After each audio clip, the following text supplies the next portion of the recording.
আকাশবাণী গুৱাহাটী উপন্যাস পাঠ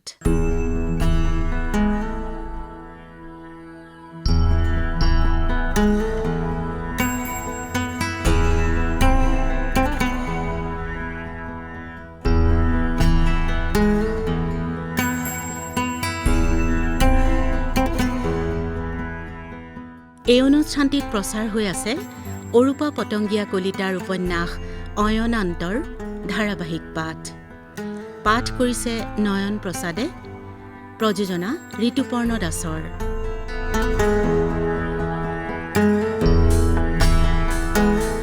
এয়া শুনক অয়নান্ত।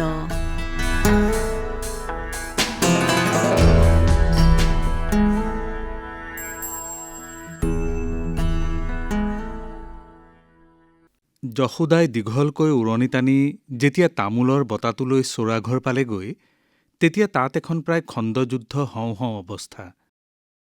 ৰতনক থবলৈ পুৱাতে গোসাঁই আহি চোৰাঘৰত বহি আছিল। অলপ পাছতে উপেন শৰ্মাও আহিল। যশোদাই তামোলৰ বঁটাটো টেবুলখনতে থৈ উৰণিৰ ফাকেৰে শৰ্মালৈ চালে। সদায় পিন্ধি অহাৰ দৰে বগলী পাখীৰ দৰে বগা ধুতি পাঞ্জাবী, কপালত চন্দনৰ ফোঁট, ক'লা বগা চুলিখিনিৰ মাজৰ পৰা ওলাই থকা টিকনিত এপাহ ফুল। শৰ্মা খঙত দুৰ্বাসা মুনিৰ দৰে জ্বলিছে। গোসাঁয়ে মিচিক মাচাককৈ হাঁহি গা এৰি নন্দবৰুৱাৰ আৰামী চকীখনত বহি আছে। বৰুৱাই হাতেৰে চকীৰ নালডালত ধৰি উত্তেজনাত ঘামি আছে। ভাদৈয়ে লৈ অহা চিৰা দৈৰ বানবাটিকেইটা যশোদাই টেবুলখনতে থলে। শৰ্মাই খঙত ৰঙা পৰি দপদপাই উঠিল। ল'ৰা ধেমালি পাইছে, মোক অপমান। খঙত ঘামি জামি বগা মানুহটো ৰঙা পৰি গৈছে। গোসাঁয়ে হাঁহি হাঁহিয়ে শৰ্মাৰ ফাললৈ চাইছে। মইনো কি মিছা কথাষাৰ কলো। শৰ্মাৰ কপালৰ চন্দনৰ ফোঁট ঘামি জামি একাকাৰ হৈছে। গোসাঁয়ে এবাৰ হুঁহুৱাই হাঁহিছে। মইনো কি মিছা কথাষাৰ কৈছো হে শৰ্মাদেউ। দাপোনত মুখখন এবাৰ চাওকচোন। টিকনিৰ সৈতে আপোনাৰ মূৰটো ঠিক ঠাৰি লগা জাতিলাওৰ দৰে লাগিছে। কপালৰ গংগা মৃত্তিকাৰ ফোঁট গলি নিলগৰ পৰা দেখাত নৈৰ গৰাত খুম মৰাৰ এই ভতৰাৰ কপাল যেন হৈছে। যশোদাই উৰণিৰ তলতে হাঁহি সামৰিব নোৱাৰি নিঃশব্দে হাঁহি পেলালে। গোসাঁয়ে জলপানৰ বাতিটো হাতত লৈছে। শৰ্মা থিয় দি আঙুলি টোঁৱাই গোসাঁইলৈ চাইছে। তোৰ দৰে মহাপাতকীৰ ৰৌ নৰকতো স্থান নাই। তোৰ বাঢ়ি হ'ব। গোসাঁয়ে জলপান খাই শেষ কৰিছে। মোৰ জীৱশূন্য মৰাশতো যত্ন কৰি সৎকাৰ কৰাৰ কোনো প্ৰয়োজন নাই। কি? বৰুৱাৰ মুখখন মেল খাই গ'ল। ঠিকেই কৈছো। মৰাশ মাটিত পোতাও উচিত নহয়, পোৰাও উচিত নহয়। বতাহ বিষাক্ত কৰে। গতিকে মানুহৰ বাসস্থানৰ পৰা নিলগতহে মৰিখালি পাতিব লাগে। শৰ্মা খঙত একো নাই হৈ ওলাই গ'লগৈ। ওলাই যাওঁতে বৰুৱাক আঙুলি জোকাৰি দপদপাই কৈ গ'ল। বৰুৱা, মোৰ কথা কৈ থলো। এই মহাপাতকী ঘৰত সোমোৱালে সমাজে আপোনাকো এঘৰীয়া কৰিব। ঘৰত নৰাধামৰ কথা শুনি মেলেজ সোমোৱাৰ কথা ৰাইজে জানিবলৈ আৰু বেছি দিন নাই। যশোদাই লাহেকৈ মাত লগালে। বাপুদেউ, মেলেচক ঘৰত সোমাবলৈ দিয়া হোৱা নাই। এবাৰ ৫ চোতাললৈ গ'লেই দেখিব, ভঁৰালৰ আগতহে পিৰা এটুকুৰা দিয়া হৈছে। শৰ্মা ওলাই যাওঁতে টিকনিৰ তগৰ ফুলপাহ এৰাই বুলনিৰ মজিয়াত পৰি গ'ল। নন্দবৰুৱাই ফুলপাহ তুলি মূৰ দুৱাই সেৱা এটা কৰিলে। নন্দবৰুৱাৰ মাতটো কপা কপা। গোসাঁই, আপোনাৰ ঈশ্বৰলৈ ভয় নাইনে? হিন্দুৰ সাংখ্য দৰ্শনতে ঈশ্বৰ মনা নাই। মইনো ভগৱানক কেনেকৈ মানো? চৌকাঠত হেলান দি থকা যশোদাৰ বুকুখন কঁপি উঠিল। তেওঁ লাহেকৈ ভিতৰলৈ সোমাই গ'ল।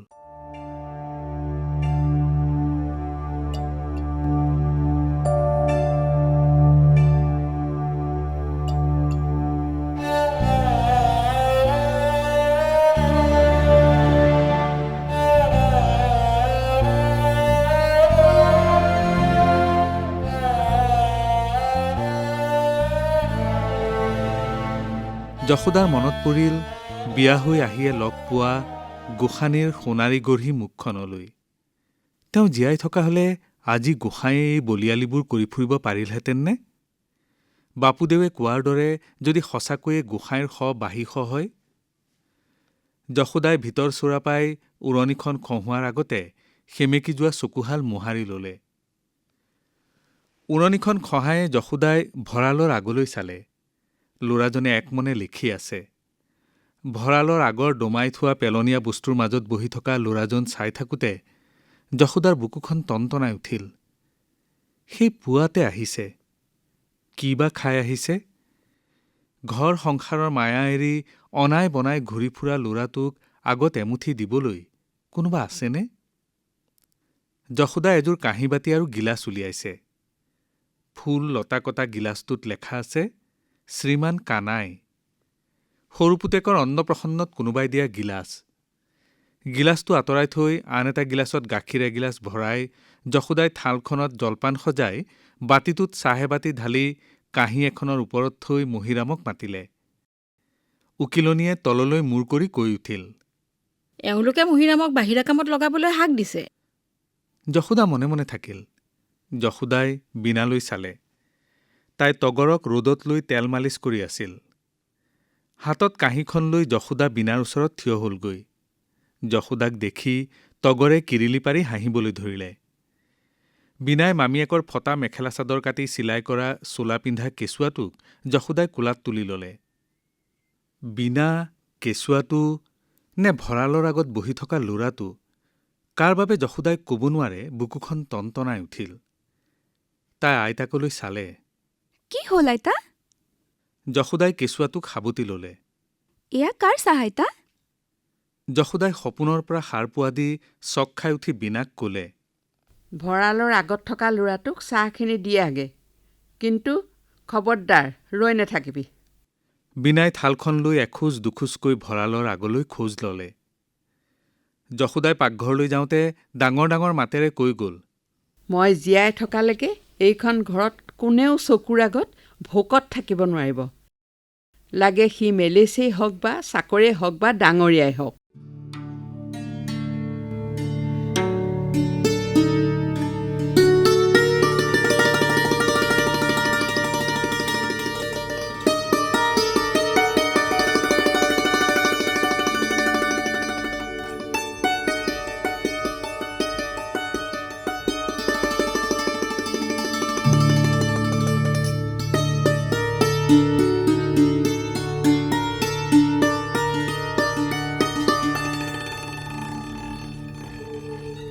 নিৰ্জন দুপৰীয়া।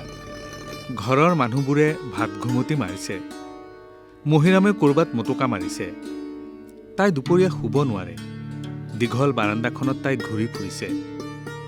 তগৰজনীও শুই থাকিল। তাই সাৰে নাথাকিলে তাইৰ আজিকালি কিবা খালী খালী লাগে। দুপৰীয়া নিৰঞ্জন থাকোঁতেও তাইৰ লগ এটা আছিল। সিও গুৱাহাটীলৈ গ'লগৈ। মাকহঁতৰ আচলত ধৰি পেনপেনাই থকা সুমিত্ৰা, কৌশল্যাহঁতৰ লগত তাইৰ কোনোদিনে ৰাহিজোৰা নাহিলেই। তাই চিৰি এটাত আমন জিমনকৈ বহি থাকিল। তাইৰ চকুৰ আগত ভাঁহি উঠিল স্কুলখন। গাড়ীত অহা বাইদেউৰ গাৰ গোন্ধটো যেন তাইৰ নাকত লাগিল। চেপল হলটো, ছিষ্টাৰ ইভান্স, ছিষ্টাৰ মেলিনা। তাই লাহে লাহে স্কুলখনত ঘূৰি ফুৰিবলৈ ধৰিলে। ধীৰে ধীৰে তাইৰ চকুৰ আগলৈ আহি থাকিল এটা প্ৰকাণ্ড তলা। শেষবাৰৰ বাবে চাই অহা সোণাৰু গছে ঢাকি ৰখা ৰঙা টিঙৰ ঘৰটো। তাই আঁঠুত মূৰ গুজি বহু সময় বহি থাকিল। ৩ দিন আগতে মাক দেউতাকে তাইক নিবলৈ আহিছিল। তাইক লৈ যোৱাৰ কথা শুনিয়ে আইতাকে কন্দা-কটা লগালে। কান্দোনত বিকৃত হোৱা আইতাকৰ মুখখন মনত পৰোঁতেই তাইৰ বুকুখন গধুৰ হৈ আহিল। ক'ত আছে ভাৰ্গৱৰ মাক? ভাৰ্গৱে পঢ়িছেনে নাই? মলুৱা বান্দৰ যেন চাহাবটো আজিকালি আহেনে নাই? নেওৰাখন দিলেনে নাই? জখবৰাৰ ফুলনিৰ ফুলবোৰ আকৌ ফুলিছেনে? ৰয় কোম্পানীৰ ওচৰৰ কবৰখানাত আৰু কবৰ সজাইছে নেকি? সেই সৈন্যবোৰে যুঁজ কৰিছেনে নাই? গুলী লগা ককাই কোৱা ব্ৰিটিছৰ বিৰুদ্ধে যুঁজখন কি হ'ল? ভাৰ্গৱৰ দেউতাকক কোনে ফাঁচি দিলে? যতীন দাদাৰ কি হ'ল? ৰুমা বাইদেউৰ? হাইঠা চৰাইৰ পুখুৰীৰ মাছবোৰ কিমান ডাঙৰ হ'ল? জখবৰাৰ ওচৰৰ পথাৰখনৰ বগৰীজোপা লাগিছেনে? কোনে কব? তাইক কোনে কব? আঁঠুত মূৰ গুজি তাই উচুপি উঠিল। কিমান সময় তাই আঁঠুত মূৰ গুজি উচুপি আছিল তাই নাজানে। গলগলীয়া মাত এটা শুনি তাই চক খাই উঠিল। পুথি লেখা ল'ৰাজন তাইৰ পৰা অলপ আঁতৰত থিয় দি আছে। এগিলাচ পানী দিবানে? পাকঘৰৰ বাৰাণ্ডাৰ এচুকত পেলাই থোৱা আচুতীয়া কাঁহীবাতিযোৰৰ ওচৰতে থকা গিলাচটোত পানী লৈ তাই ধীৰে ধীৰে পুথি লেখা ল'ৰাজনৰ ওচৰত থিয় দিলেগৈ। পানীগিলাচ কুটকুটকৈ পি ল'ৰাজনে আকৌ লেখিবলৈ বহিল। গিলাচটো হাতত লৈ তাই অলপ সময় ৰ'ল। তাই জানে আইতাকে এই ল'ৰাজনৰ ওচৰত 1 মিনিট সময়ো থিয় দি থাকিলে তাইক গালি পাৰিব। তাই বুজে ল'ৰাজনৰ ওচৰত ৰৈ থকাটো এটা ডাঙৰ দোষ। তথাপি তাই ৰৈ থাকিল। অদম্য কৌতূহলত তাই ল'ৰাজনক সুধিহে পেলালে, এইবোৰ লিখি আপুনি কি কৰিব? কোনে লিখিবলৈ দিছে আপোনাক? এই পুথিবোৰত কি লেখা আছে? ৰতনে তাইৰ মুখলৈ চালে। সদায় চাহ তামোল দিয়া চিনাকি ছোৱালীজনীৰ মুখখন তাৰ আজি বেলেগ যেন লাগিল। তাইৰ মুখৰ মাত আজি প্ৰথম শুনিলে। ৰতনে অলপ সময় তাইলৈ চাই থাকিল। ঘন চুলিকোছাৰ 2-এডাল এতিয়াও তিতা গালতে চেপেটা লাগি আছে। গালত স্পষ্ট চকুৰ পানীৰ দাগ। তুমি কান্দিছিলা কেলে? আইতাই গালি পাৰিছিল নেকি? সি হাঁহিছে। হঠাৎ তাইৰ শুকাই অহা চকুপানীখিনি আকৌ সজীৱ হৈ আহিল। তোমাৰ কেঁচুৱাটো কি হ'ল? সি তাইক হহুৱাব খুজিছে। তাই এখন হাতেৰে গিলাচটো হাতত লৈছে। আনখন হাতেৰে জপৰা চুলিকোছাৰ পৰা কব নোৱাৰাকৈয়ে পিৰপিৰাই থকা ওকণি এটা আনি কিটিককৈ ফুটাই পেলালে। ওকণি ফুটোৱা নখকেইটাৰ গুৰিবোৰ ক'লা। সি এবাৰ ডাঙৰকৈয়ে হাঁহিলে। এইজনী বৰ লেতেৰা ছোৱালী দেই। তুমি অনা চাহ আৰু মই নাখাওঁ। নখত ময়লা, চুলিত ওকণি, বৰ লেতেৰী ছোৱালী। তাই গিলাচটো হাতত লৈ দৌৰি দৌৰি আইতাকৰ ওচৰত শুই থকা তগৰৰ ওচৰলৈ আহি তাইক জোকাৰি পেলালে। চাওঁ, উঠ উঠ, কিমান শুই থাকো আৰু? কৰি তগৰ আকৌ শুই থাকিল। তাই তগৰৰ ওচৰৰ পৰা আইতাকৰ যৌতুকীয়া আইনাখনৰ ওচৰত থিয় দিলেগৈ। যত বন্ধা চুলি, এটা ওকণি কপালৰ আগলৈকে বাগৰি আহিছে। কাণখনতো ময়লা। তাই আঙুলিকেইটা চালে। নখবোৰ বাঢ়ি গৈছে। ক'লা ক'লা নখকেইটা তাই অলপ পৰ চাই থাকিল। ঠিকেই, তাই বৰ লেতেৰি হৈ গ'ল। স্কুল এৰাৰ পৰা তাই বৰ লেতেৰি হৈ গ'ল। তাই পুৰণা ব্লেড এখন লৈ নখবোৰ কাটিলে, নেমু এটা লৈ নখবোৰ চাফা কৰিলে। স্কুললৈ যাওঁতে ফণিওৱা দি মূৰটো ফণিয়াব খুজি তাই ভাগৰি পৰিল। চুলিকোছাত য'তেই য'ত। ভাদৈক দেখি ফণিখন লৈ তাই দৌৰি গ'ল। মামীয়েকহঁত উঠিলে ভাদৈয়ে ক'ত তাইৰ মূৰ ফণিয়াবলৈ সময় পাব। ভাদৈয়ে আচুৰি আচুৰি যঁতবোৰ ভাঙিছে।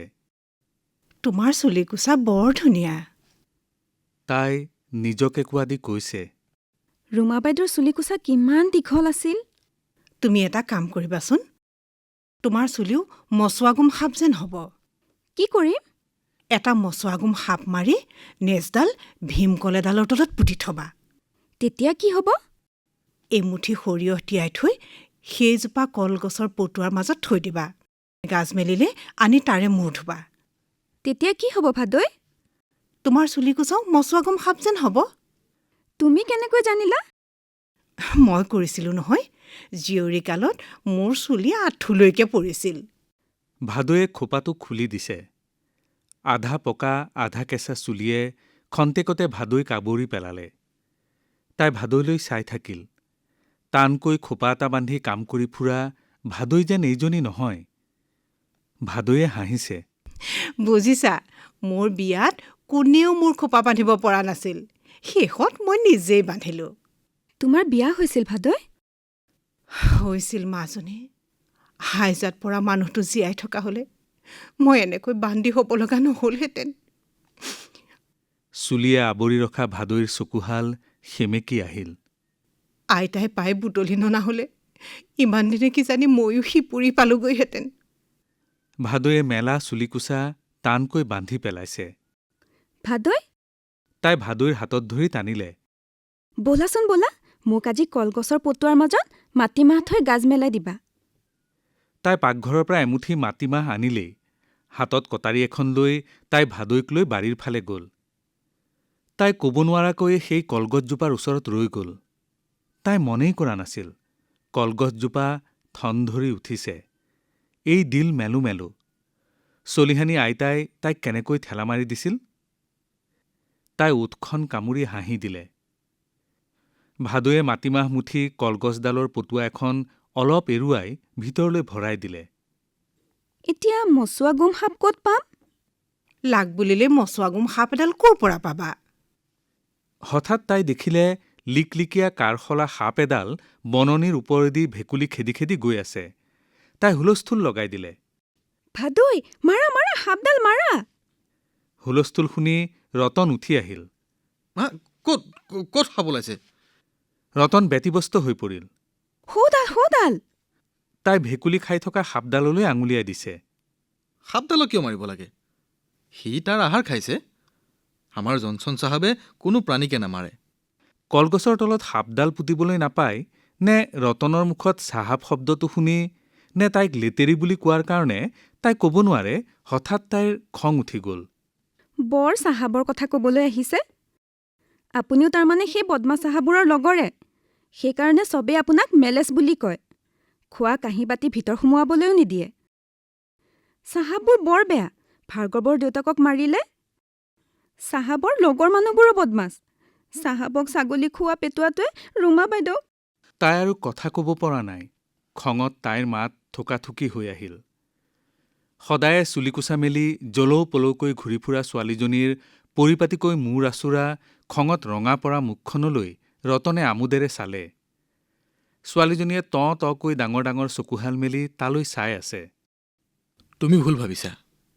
ফাঁচি দিয়া চাহাব আৰু আমাৰ জনচন চাহাব বহুত বেলেগ। তুমি দেখিলে আচৰিত হ'বা জনচন চাহাবে কেনেকৈ নিজৰ দেশ পৰিয়াল ত্যাগ কৰি আমাৰ দেশৰ বাবে কাম কৰিছে। কি কাম কৰিছে? কাগজ উলিয়াইছে, বেমাৰী চিকিৎসা কৰাইছে, আমাৰ ভাষা আমাৰ সংস্কৃতিৰ উন্নতি কৰিছে, আমাৰ লগত মিলা মিছা কৰিছে, আমাৰ দুখীয়া ল'ৰা ছোৱালীবোৰক পঢ়ুৱাইছে আৰু মোৰ দৰে অনাথক আপোন বুলি লৈছে। তাইও ৰতনৰ মুখলৈ চাই থাকিল। হঠাৎ ঘৰৰ চৌকাষৰ ওখ ওখ দেৱালবোৰৰ ক'ৰবাত এটুকুৰা যেন খহি গ'ল। ভগা টুকুৰাৰ মাজেৰে সোমাই আহিছিল জনচন চাহাব, চাহাবৰ পিছে পিছে ঘূৰি ফুৰা ল'ৰা ছোৱালী এজাক। ফাঁকটোৰ মাজেদি সৰকি অহা বতাহত উৰি আহিল এজাপ কাগজ, বহুত কিতাপ। তাই মোহাবিষ্টৰ দৰে সুধিলে, চাহাবে উলিওৱা কাগজবোৰত কি লেখা থাকে? এই পুৰণি পুথিবোৰৰ পৰা আপুনি কি লিখিছে? তাই কিজানি আৰু বহুত কিবাকিবি সুধিয়ে থাকিলেহেঁতেন। ভাদৈয়ে তাইক আহি মাতি গ'লহি। চিনেমা চাবলৈ যাব লাগিব, ওলোৱা। তাইও ভাদৈৰ পাছে পাছে দৌৰ মাৰিলে। এৰা, তাই পাহৰিয়ে গৈছিল আজি চিনেমা চোৱাৰ কথা আছে নহয়। চিনেমা। নেদেখা নুশুনা বস্তু এটা চোৱাৰ উত্তেজনাত ঘৰখনৰ মানুহবোৰ উত্তেজিত হৈ আছে। কেউফালে উখল মাখল লাগিছে। আনকি নন্দ বৰুৱাই নিজেই উলাহ ঢাকিব পৰা নাই। থিয়েটাৰ হলত চিনেমা দেখুৱাব সন্ধিয়া 5 বজাৰ পৰা। তেওঁ 3:09 বাজোতেই চুৰিয়া পাঞ্জাবী পিন্ধি সাজু। ধেমালি কথা নেকি? পৰ্দাত ছবিবোৰে কথা ক'ব, তাকো অসমীয়া ভাষাত। কম কথা হৈছেনে এইটো? কিমান দিনৰে পৰা শুনি আহিছে। জয়ন্ত চৌধুৰীয়ে এইটো কম কাম কৰিলেনে? 3:30 বজাত সকলো কাপোৰ কানি পিন্ধি সাজু। তাই তগৰক খুৱালে। ভোক লাগিলে বাকীখিনি জলপান খাবলৈ দিবলৈ ভাদৈক দিহা দি ওলাবলৈ গ'ল। ঘন চুলিখিনি জঁট ভাঙি ভাদৈয়ে বেনী এডাল গাঁঠি দিলে।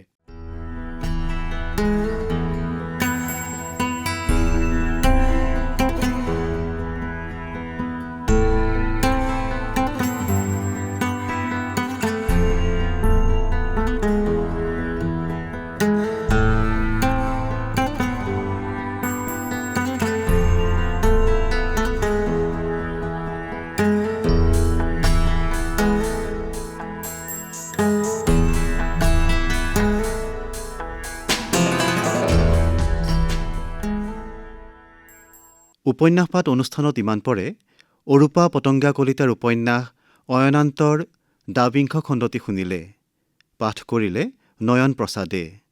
বিভিন্ন চৰিত্ৰত অভিনয় কৰিলে দৰিয়া গোহাঁই দীনেশ দাস, ৰতন মেকফাৰ্লিন ঋতুপৰ্ণ দাস, ভাদৈ মণি বৰদলৈ, উকিলনি অঞ্জুমা দাস মাহাতে, শৰ্মা নৱজিৎ ডেকা, যশোদা মনোৰমা বৰঠাকুৰ, নন্দ বৰুৱা উপকূল বৰদলৈ আৰু বীণাৰ চৰিত্ৰত অভিনয় কৰিলে মেলোডী পাটগিৰিয়ে। উপন্যাস পাঠ অনুষ্ঠানটিৰ প্ৰযোজনা আছিল ঋতুপৰ্ণ দাসৰ। অয়নান্ত উপন্যাসখনিৰ ত্ৰয়োবিংশ খণ্ডৰ পাঠ শুনিবলৈ পাব অহা সপ্তাহৰ আজিৰ দিনটোৰ এই একে সময়তে।